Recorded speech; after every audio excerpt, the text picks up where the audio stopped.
Thank you very much, Dr. Stover. Our next presenter is discussing injuries, potential factors in on-track injuries. This is Dr. Preston Hickman. Dr. Hickman is an owner of a private practice. Excuse me? Oh, excuse me. Oh, okay, we're switching sequence? Skipping ahead, apparently. Okay, we're switching sequence. No one, okay, fine. Great. We go now to the Groom Elite program.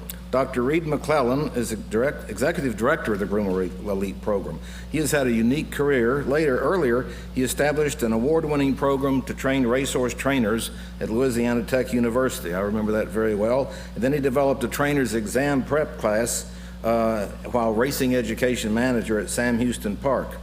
Dr. McLellan, as I said, today is the executive director of the Groom Elite program. Dr. McLellan.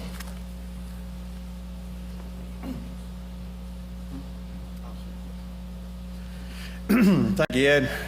As he mentioned, I've been in education, equine education, most of my life. When I graduated from LSU, I wanted to go to graduate school, get my PhD in genetics, working with horses. And I was told there is no place. And I told my advisor at the time, you're wrong. Surely the University of Kentucky will have one. They're right in the middle of the biggest breeding area in the world. And when I called up here, I was told, no, he was right. There was none. And I'm really happy that there is now an equine initiative. There is an equine program at the University of Kentucky, and a lot of this stuff is part of what is being developed from that.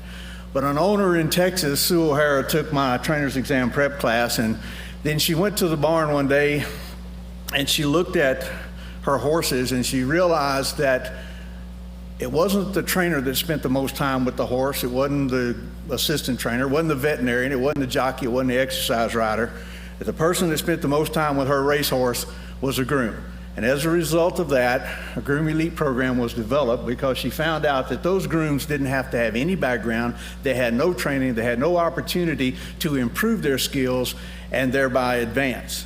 And what we teach in the Groom Elite program is based on the fact of what horses have done. Horses survived in the wilderness and developed to where they are today because they taught and they learned. I think it's obvious which one's the teacher and which one's the student in this particular slide. So in the racing business, how did we provide information for our caretakers? Well, in the past, it was kind of based on something that looked a little like this. It's what we have always done in the past. Don't tell anybody, don't listen to any new information, and don't watch slideshows like we've seen today, which definitely show us that we can do some things differently. And as the Groom Elite program developed and as it came about, it was designed to teach the students based on learning. And in the program, they learn by doing, and not only do they learn, they teach others. And it's real interesting that today, we are teaching classes pretty much all over the country. Just finished up doing Gulfstream Park and Palm Meadows Training Center down in Florida. They'll graduate on Thursday.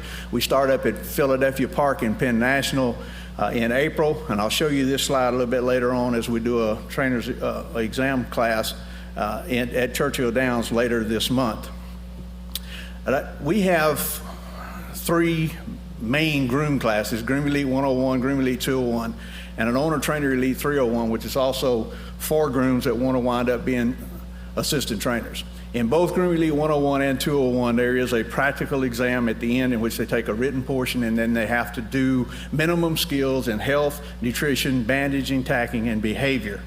Now, Sara Doorman is one of our graduates of all 3 of these classes. I'm going to have her come up and talk about some of the things that we talk about in those classes and go real quickly over the subject matter area and let you know from a student standpoint how it's important to her. And what's unique about this is that when Sara was sitting in class, she was sitting in classes with grooms that have worked with horses and some who didn't have high school degrees, high school diplomas. Sara has a master's degree in molecular biochemistry, and she was in the class. One thing that we know about our working with horses is that they equalize things. And Sara, I ask you to come up and talk a little bit about what goes on in Groom Elite classes. Thank you, Reid. As Reid mentioned, I've taken 3 of the classes offered on the backside of Churchill. And the bulk of my slides pertain to the Groom Elite 101 class, because that class is basically used as a foundation of information from where the 201 and the 301 build off of. And I'm going to talk a little bit about what the classes cover and then also about what I learned. So in the Groom Elite 101 class, one of the first things you learn is how to behave around horses. And as Reid mentioned, in the wild, horses depend on one another for teaching and learning, and they depend on herd mates. Well, you take a horse out of the wild and put it in a stall in the backside of Churchill Downs, and it doesn't have the opportunity to get a herd mate. And so it's really important for a groom or someone working with horses to be able to understand the nature and the behaviors of horses, to get them to trust you and view you as a companion as opposed to a predator or an enemy. And once their horses are able to relax and do that, they can then focus on the job that you want them to do. We also talk about conformation, evaluating conformation, learning the different parts of the horse, but I'm going to talk about that a little bit later in the 201 slides.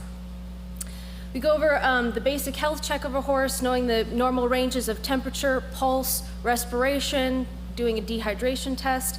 This is all very important on a daily basis to do this with your horses, so that you know that your horses are healthy and within the normal parameters. Nutrition, this is an obvious one. All horses need proper nutrition, but especially the equine athlete. It's important for a trainer as well as a groom to know what your horse needs, so that it can perform well and also stay healthy. We learn about teeth points that form on the teeth, on the outside of the top teeth and inside of the bottoms.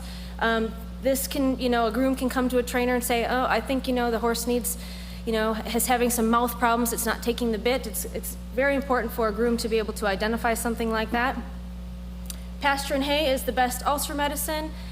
It's very important for a horse to have adequate hay and access to adequate hay, because it keeps the feed moving through the GI tract, increases saliva production. So this is very important for a horse to have access to this, so it can reduce the incidence of having an impaction. Which then leads me to colic, which is probably the most important thing that we learned in the Groom Elite 101 class. Horses living in stalls are 20 times more likely to colic than horses living in a pasture. So it's incredibly important for a groom, or whoever, if you're working with horses on a daily basis, to be able to identify the symptoms of colic and then be able to know what to do in the event that your horse might be colicking. Bandaging, we learned about the different types of bandages and how to put them on the proper way. You can definitely put a bandage on the wrong way and your horse can come back injured from a workout or from a race. So it's incredibly important, again, for a groom to know how to put a bandage on. And as a trainer, you want to create the illusion that you know what you're doing when you send your horse to the paddock for a race. And so you want your grooms to be able to put the bandages on correctly. The test barn, another very important thing for a groom to know. The reason that a trainer and an owner enters a horse into a race is because you think it has a chance to win. And if it does win, it's definitely going to go to the test barn, and it's important for a groom to know what their responsibilities are on race day for that horse, so that you don't come up with a positive test in the test barn. Now in the 201 class, we go over a lot of conformation about legs, being able to identify good conformation and abnormalities in conformation. And this is what I found particularly interesting and beneficial for me. I don't actually work on the backside of Churchill or as a groom, but I do own a horse, and I went and looked at my horse and paid particular attention to her conformation and her abnormalities. And I'm able to now be a little bit more proactive after we have a strenuous workout. I now take particular care of certain areas based on her abnormalities and her conformation. We learned about injuries and the inflammation response, how to spot injury, and then if your horse does come back from the track or from the race with an injury, how to treat it, when to use ice therapy, when to use warm therapy. Touch therapy, also very beneficial, helps you recognize potential hot spots and soreness that can occur in your horse. In the 301 class, something I found to be very beneficial was observing the horse cooling out. And this is something that can build on from the information that you learn in the 101 class, that basic health check, knowing where your horse falls into those parameters. You can then observe how your horse is progressing through the cooling out phase and make sure that it is cooling out properly. If you have a horse that's respiration is higher than its pulse, you have a problem. Your horse is overheated, and it's important for a trainer and a groom to be able to recognize this. You also learn the rules of racing and what you need to know to take the trainer's test, and how to get a horse ready for a race, and the steps that you need to take to get the horse entered into the race. But ultimately, what you learn in the class is that the trainer is responsible for everything. All activities, all horses, and all personnel under their supervision, it all comes back to the trainer. So in summary, I just want to say that, I believe that Groom Elite this program is good for grooms, it's good for trainers, it's good for owners, but most importantly, it's good for the horses. And I actually have a little story as to why I believe it's most importantly good for our horses. There's a picture up there from the graduating class of the 2005 Groom Elite class in Churchill. And there's a gentleman's face circled, his name is Roberto. And he took the class in 2005, the 101 and the 201. And back in December, he started working at the farm where I keep my horse. And prior to Roberto coming to work at the farm, I had been having a lot of problems with my horse in her stall. She was very agitated, very uneasy, not relaxed. She goes out, she gets turned out all day. She wouldn't come in at night. I just knew something was wrong. She's very motivated by food. She wouldn't come into grain, nothing, treats. So we knew something was wrong with her. And early one morning, I was at the barn and I was observing the gentleman who was taking care of her. And he was very aggressive in the stall, very abrupt in his movements, very quick. And he would, he just really didn't understand that working with horses, you need to sort of, you can't be as efficient as you maybe want to be. I mean, he was very efficient when he was in the stall with her, but I came to the conclusion that he was actually scaring her.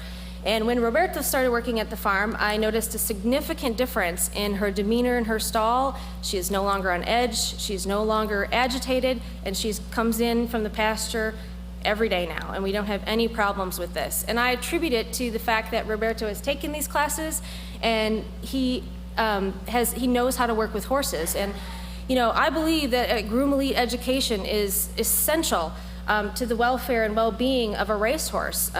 We all know that there are a lot of variables associated with horses, and you can't guarantee the safety of anyone or anything all the time, but by having an educated groom who not only understands the behaviors and the nature of the horse, but also how to properly care for the horse, you're essentially reducing the risk to the horse, which is, the point of why we're all here today.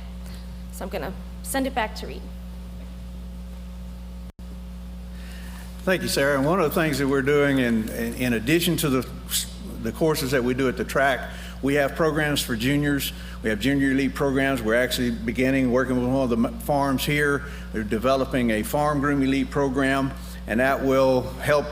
Hopefully the foals will be jumping for joy once we get some of this into that program. We also have a program for retired racehorses at 2 prisons, one in South Carolina and another one in Virginia, and there are 3 other prisons getting ready to come on board as Thoroughbred Retirement Foundation facilities, and Diana has called me and asked me to meet with her about bringing the curriculum into that program.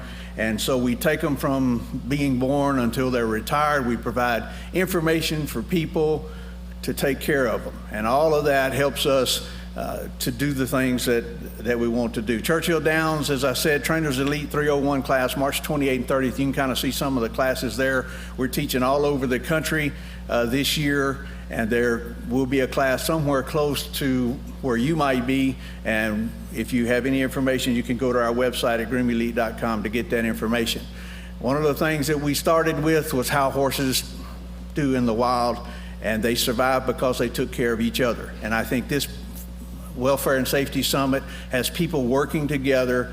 We're each sharing information so we can take care of each other and we can take care of our horses. And we use this as our final slide in our program to say questions. And I usually point out to the grooms, the horse there on the right is telling the horse on the left, my groom is taking a Groom Elite class. Don't you wish yours was?